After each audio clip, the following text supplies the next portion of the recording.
يعلم القول في السماء والأرض وهو السميع العليم.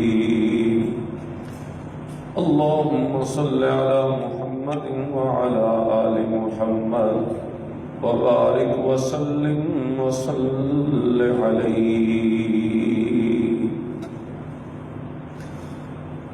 اللہ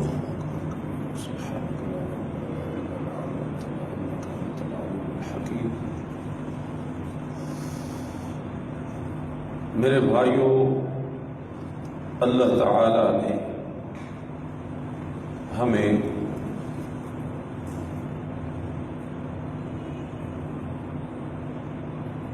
دنیا میں صرف اور صرف اس لیے بھیجا ہے تاکہ ہم اصلی اور ابدی زندگی کے لیے تیاری کریں۔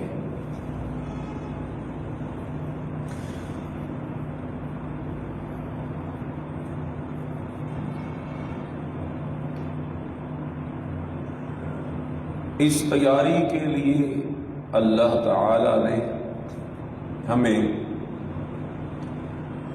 جو وقت دے رکھا ہے، جسے ہم عمر کہتے ہیں، زندگی کہتے ہیں، یہ بہت مختصر ہے۔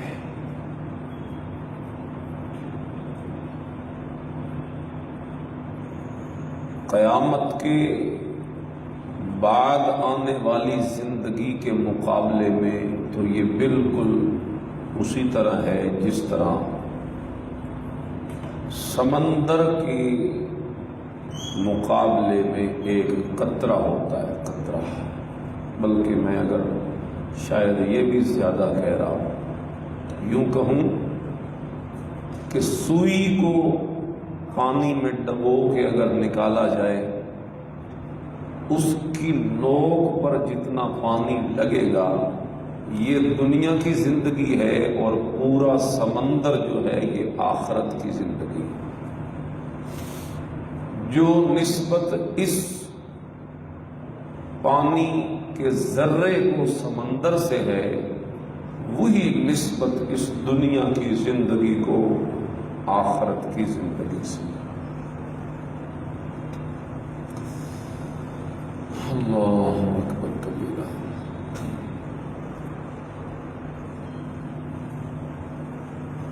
قرآن کریم اسے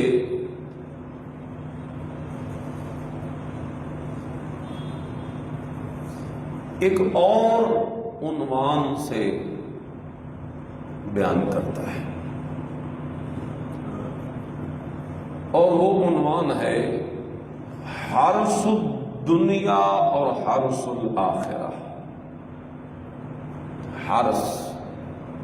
حرث کسے کہتے ہیں؟ کھیتی کو، جس کی زمین کو پہلے آپ تیار کرتے ہیں، پھر اس کے اندر آپ بیج ڈالتے ہیں، پھر بیج کے ڈالنے کے بعد اس کی دیکھ بھال کرتے ہیں، پانی لگاتے ہیں، کھاد ڈالتے ہیں، دوائیاں استعمال کرتے ہیں، پوری جو ترتیب ہے وہ آپ کرتے ہیں۔ پھر ایک سوئی نکلتی ہے، پھر اس سوئی کی حفاظت کے لیے آپ کتنی حفاظت کرتے ہیں اس کی، اردا گرد آپ باڑ لگاتے ہیں، کوشش کرتے ہیں کہ یہ ضائع نہ ہو، پروان چڑھے۔ بلکہ وہ یہ کھیتی ہوتی ہے۔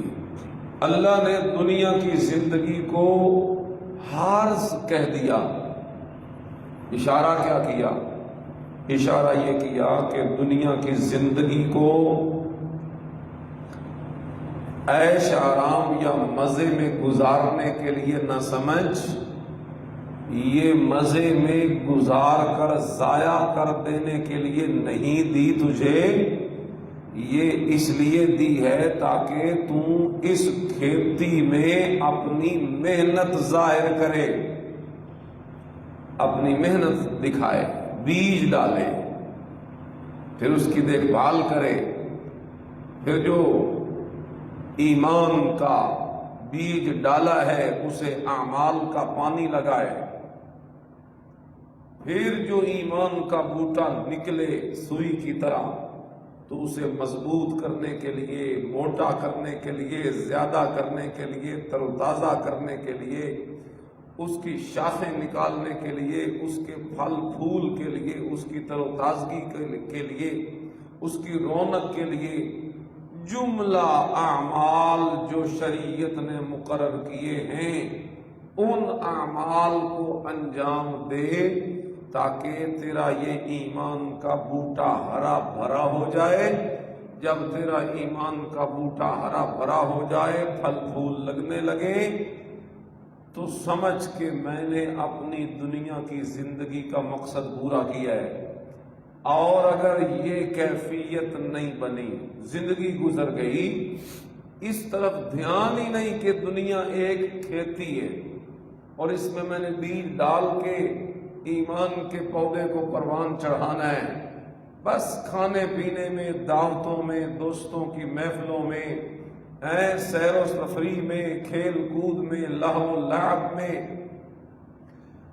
بس دنیا کی زندگی کو گزار دیا، خواہشات کے پورے کرنے میں، اپنی آرزوؤں کو پالتے پالتے، ذہن میں خیالی پلاؤ پکاتے پکاتے، یہ کروں گا، یہ خریدوں گا، یہ لوں گا، یہ دوں گا، یہ بناؤں گا، یہ جو سسٹم چلایا، اور ادھر سے کھیتی تو خشک ہو رہی ہے، کھیتی تو بنجر ہو رہی ہے، سمجھ کے پھر اس بندے نے دنیا میں آنے کا مقصد پورا نہیں کیا۔ اللہ اکبر کبیرہ۔ تو یہ دو کھیتیاں ہمارے سامنے ہیں۔ میں قرآن کریم کی ایک اور آیت کا سہارا لیتا ہوں، آپ اس میں سنیں کہ اس میں اللہ نے کس طریقے سے کھیتی کا ذکر کیا۔ اعوذ باللہ من الشیطان الرجیم، بسم اللہ الرحمن الرحیم، من کان یرید حرث الآخرة نزد له فی حرثه ومن کان یرید حرث الدنیا نؤته منها وما له فی الآخرة من نصیب۔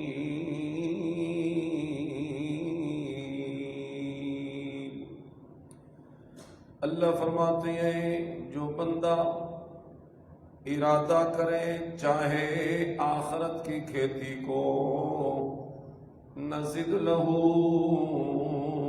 فی حرثہ، ہم آخرت کی کھیتی چاہنے والے کی کھیتی میں برکت یوں دیتے ہیں کہ ہم اسے اتنی زیادہ برکت دے دیتے ہیں کہ جو چیز اس نے چاہی ہے آخرت وہ تو ملے گی، کیونکہ وہ تو اس نے چاہی ہے، لیکن نزد لہ فی حرثہ، اس کی کھیتی میں برکت دے دیں گے۔ اس کا مطلب یہ ہے کہ جو چیز اس نے چاہی نہیں، یعنی دنیا آخرت کی کھیتی کی طلب کے نتیجے میں نہ چاہی ہوئی چیز بھی میں تحفے میں عطا فرما دوں گا۔ یعنی طالب بنے گا آخرت کی کھیتی کا اور دنیا گفٹ میں دے دوں، تحفے میں دے دوں۔ من کان یرید حرث الآخرة نزد له فی حرثہ۔ اللہ اکبر کبیرہ۔ آخرت کی کھیتی چاہے تو دنیا فری میں ملتی ہے، جس طرح وہ سیل نہیں لگی ہوتی ایک کے ساتھ ایک فری، یا کوئی 70% یا 80% یا 90% جو جس کا یہ سیل اللہ نے قرآن میں لگا۔ آخرت کی کھیتی کے اللہ آخرت کی کھیتی کے اس فصل کے بونے میں اپنی محنتیں لگا، میرا تیرے ساتھ وعدہ ہو گیا نزد لہو فی حرسی، میں دنیا بھی دے دوں گا. وَمَن كَانَ يُرِيدُ حَرْثَ الدُّنْيَا نُؤْتِهِ مِنْهَا، اور جو چاہے دنیا کی کھیتی تو ہم دیتے ہیں اس کو منہا، اس میں سے کچھ. من بازیا، من کا مطلب باز، کچھ تھوڑا سا حصہ، سارا نہیں. ساری زندگی چاہت دنیا کی رکھی لیکن ملا کتنا؟ منہا، تھوڑا سا تھوڑا سا. اور اس کا وبال کیا ہے؟ وَمَا لَهُ فِي الْآخِرَةِ مِن نَصِيبٍ، آخرت میں سے تو اس کا کوئی حصہ نہ بنا. اللہ بچائے. جس کی آخرت بگڑ گئی وہ تو خائب و خاسر اور تباہ و برباد ہو گیا. اس لیے اللہ کریم یہاں دنیا اور آخرت دونوں کی محنت کو اللہ کھیتی سے تعبیر کر رہا ہے.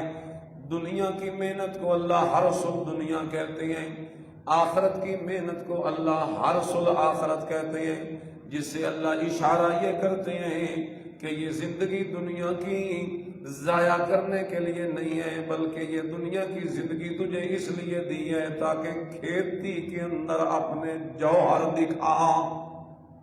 محنت کا بوٹے لگا ایمان کے، اللہ انہیں پانی لگا نماز سے،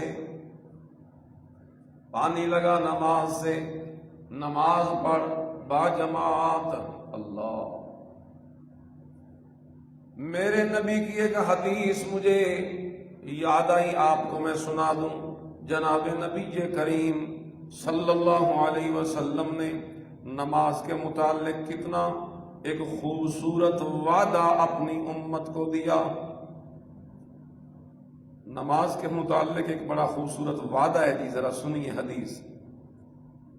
قال النبی صلی اللہ علیہ وسلم خمس صلوات افترضهن اللہ تعالی، اللہ نے 5 نمازیں فرض کی ہیں. من احسن وضوءهن وصلاهن لوقتهن، جو بندہ اچھی طرح وضو کرے. اچھی طرح وضو کس طرح ہوتا ہے؟ یعنی جن اعضاء کو دھونا ہے تسلی سے دھوئے، کہیں سے خشک نہ رہ جائے. بعض اوقات زیادہ تر تھوڑی سی اگر کوتاہی کی جائے نا، یہ جو ہے نا پیچھے ایڑی، یہ خشک رہ جاتی ہے کچھ نہ کچھ جگہ. اسی طرح یہ کوہنیاں جو ہیں، جلدی میں وضو کیا تو کچھ رہ گئی، جب اس میں سے رہ گیا کچھ حصہ تو وضو نہیں ہوا. جب وضو نہیں ہوا تو نماز بھی، یہ کتنا دھوکے میں رہ گیا بندہ. ایک آدھا منٹ اس نے بچایا ہے جلدی وضو کر کے، اور ساری نماز کا بیڑا غرق ہو گیا، کچھ نہیں ملا. کیونکہ نماز کے لیے شرط ہے طہارت، پاکیزگی. جب پاکیزگی حاصل ہی نہیں ہوئی، فرض پورا ہی نہیں ہوا، تو نماز کا ثواب کیسے مل سکتا ہے؟ اچھا وضو کرے. وَصَلَّاهُنَّ لِوَقْتِهِنَّ، اور انہیں پڑھے اپنے وقت پر. وقت کون سے ہیں؟ یہ جو باجماعت وقت ہے، اس سے مراد یہ ہے باجماعت نماز ادا کریں. وَأَتَمَّ رُكُوعَهُنَّ وَخُشُوعَهُنَّ، بلکہ ایک حدیث میں میرے نبی نے فرمایا لا صلاۃ لجار المسجد الا فی المسجد، مسجد کے پڑوسی کی نماز نہیں ہوتی گھر میں مگر مسجد میں ہی ہوتی ہے. مسجد کے پڑوسی کی نماز گھر میں نہیں ہوتی. ہاں عذر ہو تو پھر تو گنجائش ہر معاملے میں نکل آتی ہے.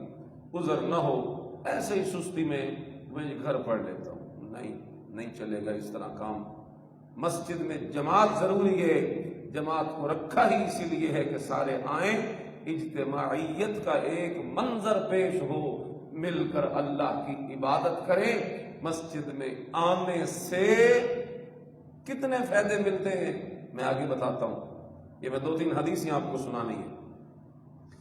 اچھا، اتم رکوعہن وخشوعہن، پھر اس نے پورا کیا اس کے رکوع کو، وخشوعہن، اور اس کے خشوع و خضوع کو، یعنی تمام ارکان نماز کو پورا ٹھیک ٹھیک کر کے ادا کیا، صحیح ٹک کے رکوع، پھر کھڑا ہوا تو سیدھا مکمل کھڑا ہو گیا، پھر سجدے میں گیا، ایک سجدہ پورا ہوا تو بیٹھ گیا پورا ٹک کر کے، وجود ایک دفعہ سکون میں آ گیا، پھر دوسرا سجدہ کیا، یعنی اس طریقے سے۔ ورنہ یہ جو ہمارے اندر عام غلطی ہے، ایک سجدے کے بعد دوسرے سجدے کی جلدی میں ہم جلسہ نہیں کرتے، بیٹھتے نہیں درمیان میں سیدھے ہو کے، نماز نہیں ہوتی۔ نماز رکوع کر کے ہم سیدھا اوپر کھڑے نہیں ہوتے اور جلدی سجدے میں جانے کی کوشش کرتے ہیں، یوں سر اٹھایا اور سیدھا نیچے گیا، اس طرح بھی نماز۔ حدیث میں ہے، میرے نبی کے سامنے ایک بندہ نماز پڑھ رہا ہے، مسجد نبوی کا واقعہ، وہ پڑھ کے آیا، اللہ کے نبی نے فرمایا تیری نماز کوئی نہیں، دوبارہ پڑھ، ارجع فصلی فإنک لم تصلی، جا دوبارہ پڑھ۔ وہ دوبارہ پڑھ کے آیا، حضور نے پھر وہی بات کی، تیسری مرتبہ پڑھ گیا، حضور کہنے لگا یا رسول اللہ آپ بتا ہی دے، وہ غلطی ہے جس کی طرف میرا دھیان نہیں جا رہا، آپ اصلاح فرمائیں۔ میرے نبی نے فرمایا، پھر یہی بات فرمائی جو میں آپ کو بتا رہا ہوں، پورا نماز کا طریقہ اس کو بتایا، جس میں خاص طور پہ تعدیل ارکان کا ذکر کیا، یعنی ہر رکن کو پوری تسلی کے ساتھ ادا کرنا ہے۔ قیام تو بالکل سیدھا ٹک کے قیام، پھر رکوع میں گیا تو پورا جھکنا ہے، پورا جھکنا ہے۔ حدیث میں آتا ہے رکوع میں حضور جھکتے تو یوں کمر آپ کی سیدھی ہوتی تختے کی طرح، نہ سر نیچے جھکا ہوا ہوتا نہ سر اوپر اٹھا ہوا ہوتا۔ سمجھ آ رہی ہے آپ کو؟ نیچے بھی نہ جھکتے زیادہ، اج میں بعض بندے تھوڑا ڈھیر تسلی کرنے لگیا، وہمی ہو رہے ہیں پتہ نہیں جھکیا کہ نہ جھکیا، سر ہی گوڈے ہی دے دیں، سر تلے کر دیں، یہ طریقہ غلط ہے۔ اب میں آپ کو وہ بات بتاتا ہوں جو سیدہ عائشہ فرماتی ہیں رضی اللہ تعالیٰ عنہ، کہتی ہیں حضور کا رکوع کے اندر کمر حضور کی یوں ہوتی تھی، لو صب علی ظہرہ ماء لاستقر، محبوب علیہ السلام کی نماز ایسی ہوتی تھی رکوع میں، ایسے آپ جھکتے تھے برابر، نہ سر جھکا ہوا نہ سر اٹھا ہوا، بالکل سیدھا اللہ کے نبی رکوع کیا کرتے تھے کہ اگر حضور کی کمر مبارک پر، پشت مبارک پر پانی بھی اگر اڈیل دیا جائے تو وہ ٹھہر جائے اپنی جگہ پر، یعنی اتنا ہوتا تھا، سیدھ اتنی ہوتی تھی کہ اگر اوپر پانی بھی ڈال دو، پانی نہ آگے جائے گا نہ پیچھے جائے گا، کیونکہ سیدھ ہے بالکل۔ تو یہ ہم خیال کریں نا، اپنی نمازیں درست کریں، رکوع اس طریقے سے کریں، پھر کھڑے ہوں تو سیدھے کھڑے ہو جائیں، ربنا ولک الحمد پورا پڑھیں، اللہم ربنا ولک الحمد، یہ زیادہ افضل ہے، اللہم بھی بڑھائیں، واو بھی بڑھائیں، اللہم ربنا ولک الحمد، اس طریقے سے۔ پھر سجدے میں جائیں، سجدے میں کیسے جانا ہے ہمیں اس کا بھی طریقہ نہیں آتا، انہیں بائیں اگن کر دینے یکدم نہیں، سجدے میں جانے کا طریقہ یہ ہے کہ اپنے ہاتھوں کو گھٹنوں پہ رکھو، یوں گھٹنے میں ہو رکھتے ہوئے سیدھا نیچے آؤ، جیسے کھڑے ہو نا ایسے ہی سیدھے ٹانگے نیچے کرو، آگے یوں نہ جھکو، جھک کے نہیں، جیسے کھڑے ہیں نا وہیں سیدھے نیچے آئیں، نیچے آ کے جب آپ نے اپنے گھٹنوں کو زمین پہ ٹکانا ہے نا آگے جانے کے لیے، اس وقت آپ کا سینہ آگے ہو، نیچے جب آ رہے ہیں تو اس آنے میں سینے کو آگے کرنا ٹھیک ہے۔ بیمار بندہ ہے، معذور ہے، بوڑھا ہے تو اس کی تو گنجائش ہے نا، لیکن جو ٹھیک ہے وہ تو کوشش کیا کرے، انہیں کھلوتے ہوتے تو انہیں یکدم آگا منہ دے باہر ڈھوے لگ دیں، غلط طریقہ ہے۔ پھر ایک سجدہ ہو جائے، اللہ ٹک کے سجدہ کرے، یوں سمجھے کہ میں نے اپنے سر کو اپنے مالک کے قدموں میں ڈال دیا ہے، یوں سمجھے کہ میں نے اپنے سر کو اپنے مالک کے قدموں میں ڈال دیا ہے، بس اس طریقے سے سجدہ کرے۔ جب سجدہ مکمل ہو جائے تو سجدے کے مکمل ہو جانے کے بعد اٹھے اور اٹھ کر سیدھا بیٹھے، اتحیات میں بیٹھے۔ اسے جلسہ کہتے ہیں، اس میں ایک دعا ہے، وہ نہ آتی ہو تو کم از کم یہ پڑھے، اللہم اغفر لی، اللہم اغفر لی، اللہم اغفر لی، 3 دفعہ یہ پڑھ لیں، پھر جائیں دوسرے سے۔ تو یہ ہے اس کا معنی۔ اتم رکوعہن وخشوعہن، جو بندہ پورے رکوع کرے، سجدے کرے، خشوع و خضوع، توجہ پوری رکھے۔ اب یہ کتنی باتیں تھیں؟ پہلی بات اچھا وضو کرے، نمبر 2 با جماعت پڑھے، وقت پر لیٹ نہ کرے، نمبر 3 پھر پڑھے تو توجہ سے پڑھے، پورے ارکان ادا کرے۔ یہ 3 شرطیں اللہ نے لگائی ہیں اور جو انعام دیا ہے، سبحان اللہ، حیران ہو جاؤ گے آپ۔ کان لہ علی اللہ عہد ان یغفر لہ، جو بندہ اس طریقے سے نماز پڑھتا ہے، ایسے شخص کے لیے اللہ وعدہ کرتا ہے کہ میں اس بندے کو ضرور معاف کر دوں گا۔ ایڈا ویسے کم تھا کوئی نہیں میرے بھائی کو، اچھا وضو کیا کرو، پھر اچھا وضو کرنے کے بعد وقت کا خیال کرو، باجماعت پڑھو، لیٹ نہ کرو، پھر پڑھو تو توجہ سے پڑھو۔ یہ 3 کام کرو، اچھا وضو، جماعت کا خیال، اور پھر نماز کے اندر توجہ کا خیال، ارکان ٹھیک ادا کرنے۔ یہ 3 چیزیں آپ دل میں بٹھا لو، میں پھر بتا رہا ہوں۔ اچھا وضو کرو، جب وضو کرنے لگو تو یہ حدیث آپ کو یاد آ جائے کہ میرے نبی نے فرمایا ہے جو وضو اچھا کرے تو اللہ اس سے وعدہ کرتا ہے کہ میں اسے معاف کروں گا۔ یہ سوچ کر زیادہ تسلی سے وضو کرو، پھر آؤ اٹھنے لگو تو یہی خیال کرو، شیطان ورغلاتا ہے ابھی بڑا ٹائم پڑھ لیں گے، نہیں، تو کہے پڑھ تو لیں گے لیکن پھر وہ وعدہ تو نہیں ملے گا، فرض تو پتہ نہیں ٹوٹا پھوٹا ادا ہو جائے گا لیکن وعدہ تو پھر نہیں ملے گا۔ وعدہ تو ہے جو وقت پہ آ کے باجماعت پڑھے، اس کے ساتھ وعدہ ہے کہ اللہ اس کو ضرور معاف کرے گا۔ یہ سوچ کر آئے باجماعت پڑھے، گھر میں نہ پڑھے، جماعت کے ساتھ پڑھے، پھر پڑھنے لگے تو شیطان کے خیالات آتے ہیں۔ ایک صحابی ہے عثمان بن عامر بن العاص، عثمان بن ابی العاص رضی اللہ تعالیٰ، یہ حضور کے پاس آئے اور کہنے لگے یا رسول اللہ مجھے نماز میں خیال بڑے آتے ہیں۔ تو حضور پاک صلی اللہ علیہ وسلم نے انہیں فرمایا کہ یہ ایک شیطان ہے، یقال لہ خنزب، اس کو خنزب کہا جاتا ہے، اس کا نام ہے، یہ وسوسے ڈالتا ہے۔ بس جس وقت تجھے یہ وسوسے ڈالے نا تو تم وَتْفُلْ عَلَى يَسَارِكَ ثَلَاثًا فَتَعَوَّذْ بِاللَّهِ مِنْ، بس پھر تم یوں ہی کھڑے کھڑے یوں اپنے بائیں طرف 3 دفعہ آرام سے اس طرح تھوک لے، تھوک نہیں جھٹنی، بس تھوک کا اشارہ کرنا ہے۔ اج میں دم والے پیر کریں دے نا انہیں اس طرح بہت اگل لگ رہے ہیں کہیں۔ مجھے یاد ہے ایک دفعہ میں چھوٹا سا تھا، ایک ہمارے قریب میں ایک بابا دم کرتا تھا، انہیں میں کہتے گیا اس کسی کم دکان تھے، وہ ایک مائی آئی میاں دم کر دے تیل، اس کا تیل لے کے آندا اس بوتل، اس جناب صحیح لعاب دان اپنا کڈیا وچ بوتل وچ پایا، پھر ہلایا، پھر دوبارہ چنگا زیادہ کٹ کے لعاب باتوں تھوک وچ پائی، اے من کے اپنے بچے دے جسم دے من تے شفا ہو، تھکن شفا ہے۔ یہ رذیل لوگ ہیں جو تھوک میں اگر شفا ہے یا کسی کی تھوک میں برکت ہے تو وہ لعاب دہن آمنہ کے لال کا ہے اور کسی کا نہیں ہو سکتا۔ یہی تو فرق ہے، تو اور میں تھوکوں تو لوگ نفرت کرتے ہیں، حضور تھوکتے تھے، صحابہ اپنے ہاتھ نیچے کر کے تھوک آپ کا نیچے نہیں گرنے دیتے تھے، اس تھوک کو مل کے اپنے چہرے اور اپنے جسم پہ مل لیا کرتے تھے، بس یہ صرف حضور کی خصوصیت۔ اللہ اکبر کبیرہ والحمدللہ کثیرہ، پتہ نہیں بات کون سی ہو رہی تھی۔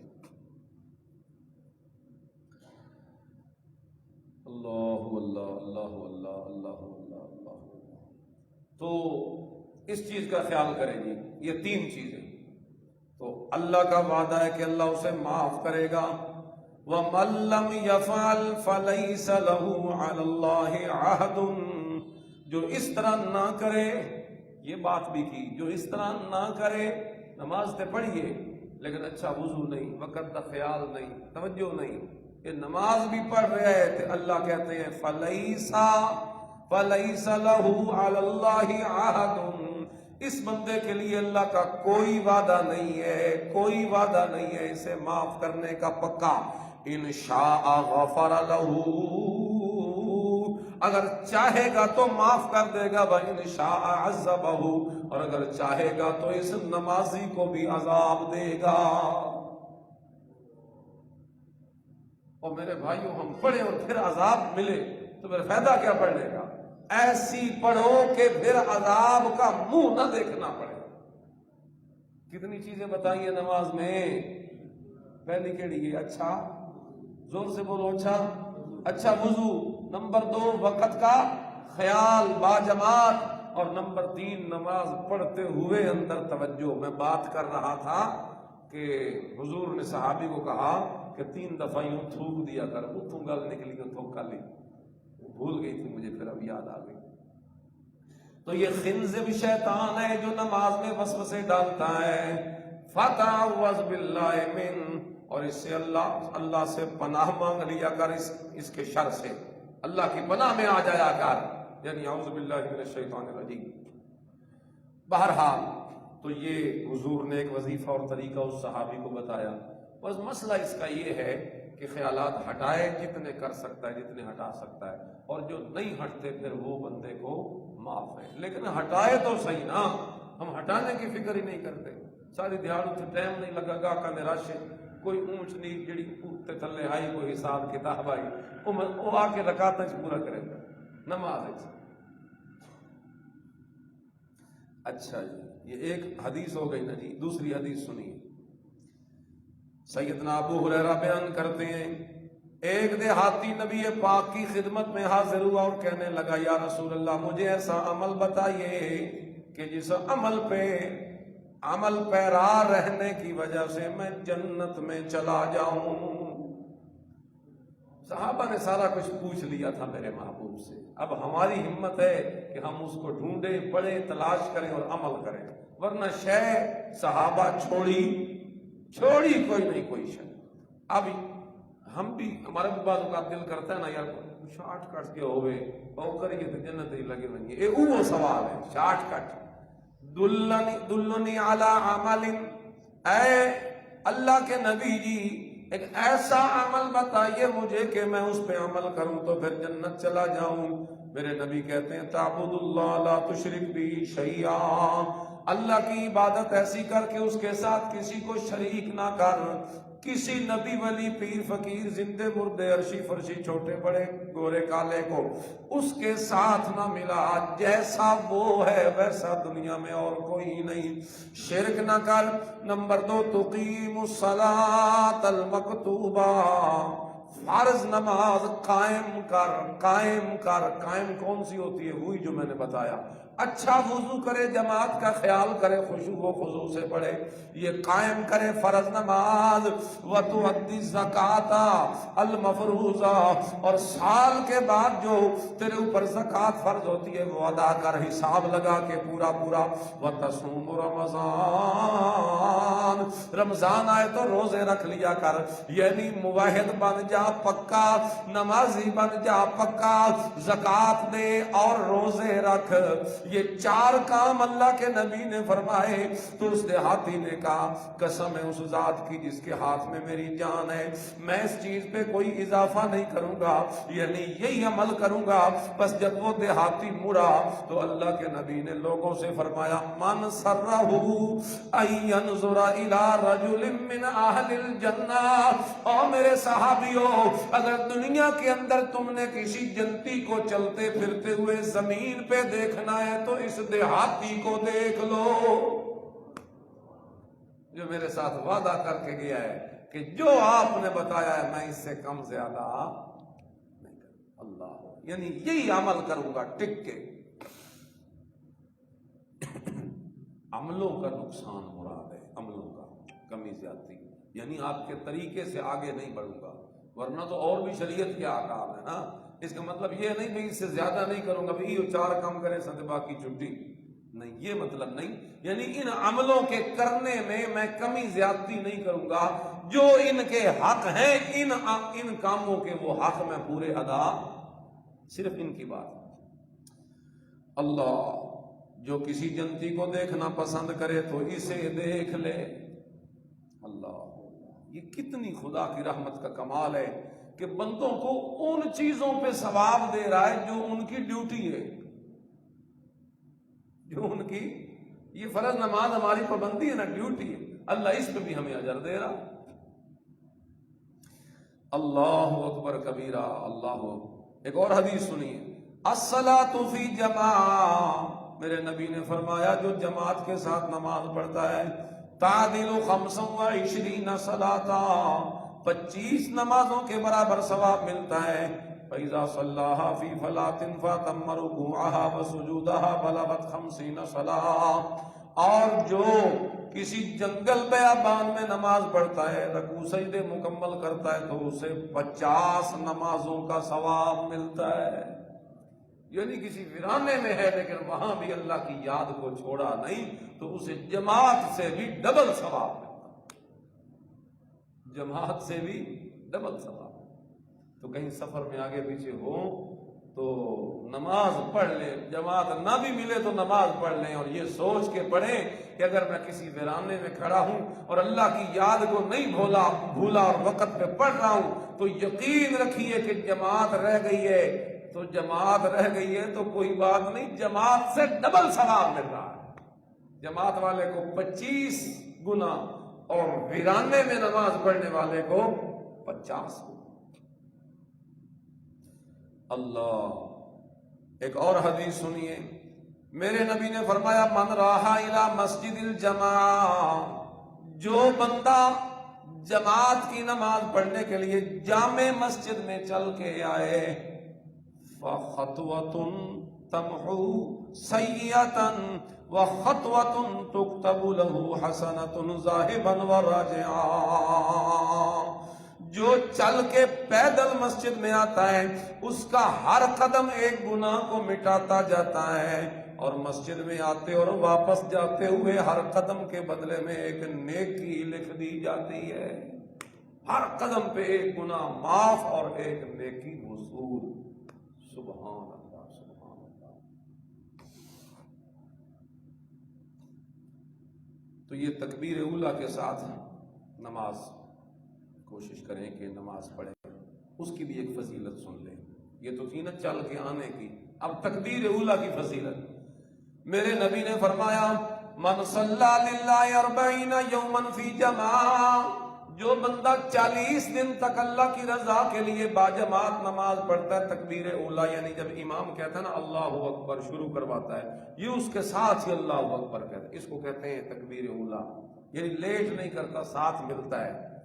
فرمایا کتب لہ براءتان، اس بندے کے لیے 2 براتیں لکھ دی جاتی ہیں، براءت من النار و براءت من النفاق۔ ایک تو اس 40 روزہ اس وظیفے کے ادا کرنے سے اللہ اسے منافقت سے بری کر دیتا ہے، نمبر 2 اس بندے کو اللہ جہنم سے بھی چھٹکارے کا سرٹیفکیٹ دے دیتا ہے۔ یہ نماز کے متعلق 4-5 حدیثیں میں نے آپ کو سنائی، اس کا خلاصہ یہ ہے کہ نماز کی حفاظت یوں ہو کہ وضو اچھا ہو، پھر نمبر 2 ٹائم پہ ہو، باجماعت ہو، پھر توجہ خشوع خضوع سے ہو، پھر پیدل چل کے آئے تو اس کا زیادہ ثواب، تکبیر اولیٰ سے پڑھے تو اس کا اپنا ثواب ہے، جامع مسجد میں پڑھے تو اس کا اپنا ثواب، سفر میں بھی نہ چھوڑے، ویرانوں میں بھی پڑھے تو اس کا اور ڈبل ثواب۔ یہ ساری چیزیں آپ یاد رکھیں۔ بات میں یہاں سے نکالی تھی کہ دنیا کھیتی ہے، اس میں ایمان کا بیج ڈال۔ ایمان کیا ہے؟ لا الہ الا اللہ محمد الرسول اللہ، یہ عقیدہ بنا کے پھر اتر آ کمر کس کے۔ جو ہتھیار ہوتے ہیں کسان کے پاس اپنے لے کے آ جاتا ہے زمینوں میں، اور سارا سارا دن محنت کرتا ہے، راتوں کو جاگ جاگ کے پانی لگاتا ہے، پھر کھیتی نکلتی ہے، پھر پھل پھول لگتے ہیں، پھر باغ سجتے ہیں، پھر خوشبوئیں مہکتی ہیں، پھر اللہ تعالیٰ کی طرف سے رحمتیں آ جاتی ہیں۔ بس تو نے ایمان کا بیج ڈال دیا، اب ایمان کا بیج ڈال کے سکون سے بیٹھ نہ جا، اب تو بھی اپنے ہتھیار لے کے آ جا۔ تیرے ہتھیار کیا ہیں؟ تو آ جا مسجد میں اللہ کے حضور 5 وقت کی نماز پڑھ، تو قرآن کی تلاوت روزانہ کیا کر، تو وقت نکال کے روزانہ چلتے پھرتے اٹھتے بیٹھتے آتے جاتے گھر میں آتے جاتے ویسے کسی معاملے میں، دکان میں، کاروبار میں، دفتر میں، سفر میں، حضر میں، ہر جگہ پہ تیری زبان پہ اللہ کا ذکر چلتا رہے، سبحان اللہ، اللہ اکبر، لا الہ الا اللہ ہے۔ یہ نہ بھی پڑھے تو کم از کم اللہ کا دھیان رکھے، سوچتا رہے ایک دن مر جانا ہے، حساب کتاب ہوگا، سوال جواب ہوگا، اللہ کو کیا جواب دوں گا، اور پھر اپنی پچھلی زندگی دیکھتا رہے، میں نے تو سارا کچھ ضائع کر دیا، میں نے تو بالکل تباہ و برباد کر دیا۔ بس یہ جو خیالات دل میں لاتا ہے اور توجہ دل میں لاتا ہے، اس توجہ کو، خیالوں کو بھی اللہ کا ذکر کہا جاتا ہے۔ ذکر صرف تسبیحاں پھیرنے کا نام نہیں ہوتا، بس اللہ کی یاد آئے، قبر آخرت کی، حشر کی یاد آئے، اس یاد کو بھی ذکر کہتے ہیں۔ لہذا یہ بیج ڈال کے بے فکر نہ ہو جائے، بیج ڈالنے کے بعد اس پہ محنت کرے، اللہ اکبر، اس کے اندر اپنی کمائیاں ڈالے، اس میں لگائے اپنی محنتیں، راتوں کو جاگے، نفل پڑھے، تہجد پڑھے، اللہ اللہ، پھر دیکھ یہ ایمان کا بوٹا کیسا پھلتا پھولتا ہے۔ نفلوں کی بات آئی نا تو ایک حدیث یہاں بھی سن لیجیے۔ میرے نبی نے فرمایا، حضرت بلال سے روایت ہے، سنن ترمذی کی حدیث، علیکم بقیام اللیل، میرے نبی نے فرمایا تہجد کی نماز کا تم التزام کیا کرو، یہ تم یعنی ضرور پڑھا کرو، علیکم وجوب کے لیے ہوتا ہے، یعنی کوشش کیا کرو کہ اپنے اوپر لازم کرو کہ میں تہجد ضرور پڑھوں گا۔ کیوں؟ پھر اس کا کیا نتیجہ نکلے گا؟ کیوں پڑھنی ہے؟ فرمایا فَإِنَّهُ دَابُ الصَّالِحِينَ قَبْلَكُمْ، یہ تم سے پہلے تمام نیک لوگوں کی خصلت رہی ہے، جو بھی نیک ہوتا ہے وہ راتوں کو جاگ جاگ کے اللہ کی عبادت کرتا ہے۔ وَإِنَّ قِيَامَ اللَّيْلِ قُرْبَةٌ إِلَى اللَّهِ، بے شک رات کا قیام، نماز تہجد تمہیں اللہ تعالیٰ کے قریب کرنے اور گناہ سے روکنے، منہات عن الاسم وتکفیر للسیئات ومطردۃ للداء عن الجسد۔ سنو ذرا، بڑی کمال کی حدیث ہے، تہجد پڑھو میرے امتیو، کیونکہ یہ تم سے پہلے نیک لوگوں کی خصلت ہے، اور بلا شبہ رات کا قیام یعنی تہجد کی نماز تمہیں اللہ کے قریب کر دے گی۔ نمبر 1 تمہیں اللہ کا قرب دے دے گی، نمبر 2 گناہوں سے تمہیں روکنے کے لیے طاقت فراہم کرے گی، نمبر 3 برائیوں کا کفارہ بنے گی، اور نمبر 4 تمہارے جسم سے بیماری کو ختم کرنے کا ذریعہ بن جائے۔ اور جسمانی بیماریاں کا بھی علاج لے، روحانی تو ہے ہی ہے نا، اندر چمکتا ہے۔ ایک جسمانی بیماری اگر کسی کو بیماری میں پھنسا ہوا تہجد پڑے، پھر دیکھے اس کا اثر۔ یہ میرے نبی کا فرمان ہے، اس میں شک میں کر ہی نہیں سکتا، شک کروں تو میرا ایمان نہیں رہتا، ہمارا یقین کوئی نہیں۔ پھوکے آلے آتے، تویزاں آلے آتے، آملہ آتے، بابے آتے، فراڈیاں آتے، انہاں تے ساڑھے یقین بڑھ گئے ہیں، ہر معاملے میں ہم ان کے پاس جا کے بیٹھتے ہیں، یوں لگتا ہے جیسے سب کچھ ہے ہی، یہ سارا کچھ کرنا ہی انہوں نے، یوں لگتا ہے جیسے انہوں نے بیماری لگائی انہی لوگوں نے ہے، اور نہیں، بیماری لگانے والا اللہ ہے تو شفا دینے والا بھی اللہ ہے۔ اگر بیماری اس نے لگائی ہے تو شفا بھی وہی دے گا تب جب رات کی تنہائیوں میں دنیا اپنے بستروں پہ آرام کی میٹھی نیند سو رہی ہوگی، اور تم اٹھ کر بستروں سے اپنے اللہ کے سامنے بیٹھ کے رو رہا ہو، پھر ملے گی شفا انشاءاللہ۔ ایک اور حدیث سنو، آج حدیثیں ہی آپ کو سناتے ہیں۔ اللہ اکبر کبیرہ، میرے نبی نے فرمایا، ان اللہ قال، اللہ کا فرمان ہے، یعنی حدیث قدسی، ما یزال عبدی یتقرب الی بالنوافل حتی احبہ، میرا بندہ نوافل پڑھتے پڑھتے یعنی نفلوں کا اہتمام کرتا ہے، اور ان نفلوں کے اہتمام سے مسلسل اگر یہ کام کرتا رہتا ہے، نفل پڑھتا رہتا ہے، ایک تو ہے فرض نماز، وہ الگ بات ہے، یہ نفلوں کی بات ہو رہی ہے، جس طرح صبح نفل پڑھتے ہو اشراق کے، جس طرح نفل پڑھتے ہو چاشت کے، جس طرح نفل پڑھتے ہو اوابین کے، جس طرح نفل پڑھتے ہو تہجد کے، جس طرح نفل پڑھتے ہو آگے پیچھے جو نفلی نماز ہے، ہر نماز کے اینڈ پہ بھی دو نفل رکھے ہوئے ظہر میں، اسی طرح مغرب میں، اسی طرح عشاء میں، یہ نفل بھی ہے، یعنی فرضوں سے علاوہ جو شوق دکھا کے میرے سامنے وہ نفلی عبادت کرتا رہتا ہے، وہ نفلی عبادت کرتا رہتا ہے، اور میں اللہ اس سے محبت کرتا رہتا ہوں۔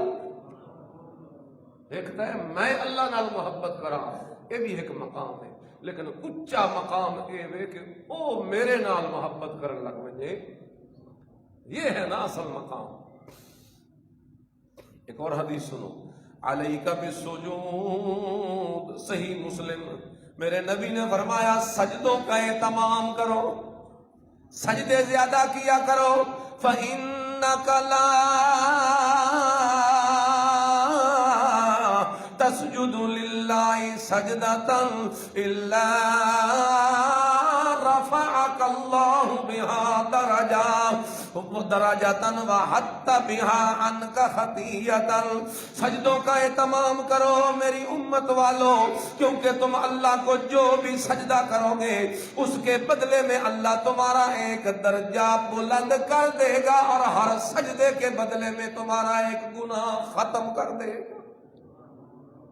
گناہ مٹ رہے جناب، صرف نیکیاں نہیں کمائی جا رہی، ساتھ ساتھ دوسرا فائدہ بھی ہو رہا ہے، گناہوں کی صفائی ہو رہی۔ اللہ اللہ اللہ، ایک واقعہ یاد آ گیا، سیدنا ربیعہ بن کعب اسلمی بیان کرتے ہیں کہ میں خدمت کے لیے رسول اللہ صلی اللہ علیہ وسلم کے ساتھ صفہ میں آپ کے قریب رات گزارتا تھا، جب آپ تہجد کے لیے اٹھتے تو میں وضو کا پانی لے لے کے اللہ کے نبی کے پیچھے پیچھے چلتا، اور دوسری ضرورت کی چیزیں بھی اللہ کے نبی کو پیش کرتا، یعنی میرا یہ شوق تھا کہ میں اپنے نبی جی کی خدمت کرتا رہوں۔ وضو کرتے تو پانی لے جاتا، قضاء حاجت کے لیے نکلتے تو پیچھے پیچھے لوٹا پکڑ کے میں پیچھے چھپ چھپ کے چلا جایا کرتا، اور اسی طرح کوئی اور ضرورت ہوتی تو میں آگے بڑھ بڑھ کے خدمتیں کرتا۔ یہ جو خدمت کا جذبہ ہے، ایک دن اللہ کے نبی نے میری خدمت گزاری سے خوش ہو کر مجھ سے فرمایا، اے ربیعہ سل، آج مانگ، کیا مانگتا ہے؟ آج کیا تیرے دل کے اندر کوئی خواہش ہے یا تمنا ہے تو آج مانگ، میں تجھے دینا چاہتا ہوں۔ ربیعہ کہتے ہیں میں نے عرض کیا اللہ کے رسول، اسألک مرافقتک فی الجنہ، سوچتا رہا دنیا مانگوں ختم ہو جائے گی، مال مانگوں فنا ہو جائے گا، عمر مانگوں پھر موت آ جائے گی، اولادیں مانگوں روزیاں مانگوں ہر چیز نے مٹ جانا ہے، میں تو یہ مانگتا ہوں اللہ کے نبی مجھے جنت میں آپ کی رفاقت چاہیے، جنت میں آپ۔ تو میرے نبی نے ربیعہ کو کیا جواب دیا تھا؟ میرے نبی نے فرمایا تھا اعنی علی ذالک بکثرۃ السجود، اور میرا ربیعہ میں اللہ سے دعا کروں گا کہ تیری دعا قبول ہو اور تجھے میری صحبت مل جائے جنت میں، لیکن ایک میری بھی بات ہے۔ جی یا رسول اللہ، فرمایا اگر یہ مقام لینا ہے تو سجدے زیادہ کیا کر، اگر یہ مقام لینا ہے تو حضور کہہ رہے ہیں اگر یہ مقام لینا ہے تو سجدے کر۔ اتھے جناب آدم ساڑھے ہتھاں چ ہاتھ دیو تے تانوں کچھ کرن دی لوڑ ہی، کتنا الٹا نظام۔ فَإِنِّي عَلَى نَفْسِكَ بِكَثْرَةِ السُّجُودِ، الغرض میں کہنا یہ چاہتا تھا، دو کھیتیاں ہمارے سامنے اللہ نے رکھی ہیں، ایک حرث الدنیا ہے، ایک حرث الآخرہ ہے۔ دنیا کی کھیتی میں ہم کاروبار کرتے ہیں، اپنا مکان بناتے ہیں، گاڑی لیتے ہیں، اپنے شوق پورے کرتے ہیں، خواہشیں پوری کرتے ہیں۔ دنیا کی کھیتی کے اندر یہ اپنی تمنائیں وہ لگاتے ہیں، محنتیں کرتے ہیں، لیکن اس کے نتیجے میں اللہ نے ہمیں دو اور میدان بھی دے دیے۔